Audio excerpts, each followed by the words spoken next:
Welcome to my very first installment of a.b.A. to Z with Tara, brought to you by the Apple Tree Connection.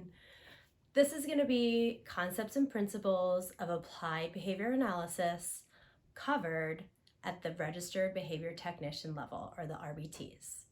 Today's topic includes reinforcement and punishment. I want to help you understand the difference between positive reinforcement, negative reinforcement, positive punishment, and negative punishment. Hopefully by the end of this video, you'll have it all figured out.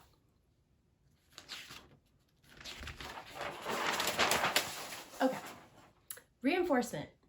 Just keep it simple, all right? It increases the future occurrence of a behavior. Shorthand, BX for behavior, right?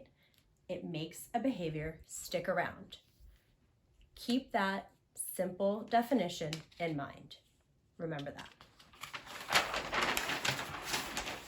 Punishment decreases future occurrence of a behavior. Basically, it makes a behavior go away, okay? Again, keep that simple definition. Not good, not bad.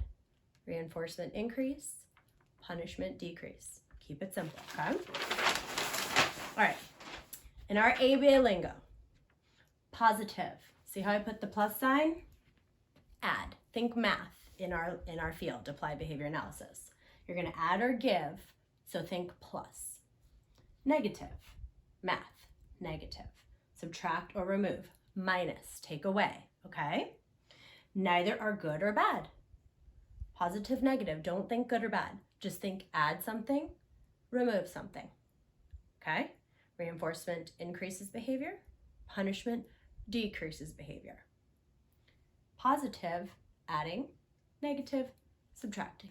All right? I'm going to give you a chart now. Here you get your positive and negative at the top, reinforcement and punishment. Okay?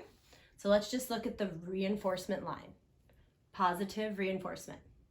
It occurs after a behavior. It's the consequence part of your ABCs, okay? Remember your ABCs. It's when you add something or give something and the future occurrence of a behavior increases. Keep that, hold on to it. Negative reinforcement. It occurs after a behavior. It's the consequence of a behavior. It's when you subtract or remove something and the future occurrence of a behavior increases. Keep that. It's all about what happens to the behavior when you either add or subtract it, okay? If it's reinforcement, it's going to increase. Punishment, okay? Positive punishment. It occurs after a behavior. It's the consequence of behavior. Remember that part. It's the consequence of behavior. So positive punishment. It's when you're adding or giving something and the future occurrence of a behavior decreases or goes down. Negative punishment. It occurs after a behavior. It's the consequence. It's when you're subtracting something or removing something and the future occurrence of a behavior decreases. Take all good, take all bad out of your mind. Just know it's all about what happens to the behavior. It's not what you want to happen to the behavior. It's what actually happens to the behavior, right? So keep that in mind. I hope that this chart really helps you, as well as the definitions of each of the components that go into this chart. If you have any more questions, you got us on Facebook, you got us on Instagram, you have us on our website, and you're going to have this on our YouTube channel. Hope that helps.